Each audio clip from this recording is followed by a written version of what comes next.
கேசி என்ற அரக்கனை கொன்றவன் அப்படிங்கிறதுனால கேசவன்கிற திருநாமம்.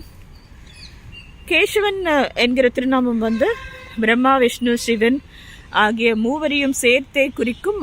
அவர்களிலிருந்து அந்த எனர்ஜிஸையும் சேர்த்து எல்லாமும் ஆகிய நாராயணனை குறிக்கும்னு சொல்லுவாங்க. ஸோ இந்த மாதிரி பல விஷயத்தினால வந்து நம்ம கேசவ திருநாமத்துக்கு வந்து பொருளே சொல்ல முடியாது. பட் அது ஒரு அவ்வளோ பொருட்கள் நிறைந்தது. இப்போவே பார்த்தோம் எவ்வளோ பொருள் இருக்குது அந்த நாமத்துக்கு. ஸோ ஆனை சாத்தன்கிற ஒரு அழகான பேர்ட்ஸ் தான். ஸோ கீசு கீசு என்றெங்கும் ஆனை சாத்தன் கலந்து பேசுது. பேசினா பேச்சரவம் கேட்டிலையோ, அந்த வாய்ஸ் எனக்கு கேட்கலையா?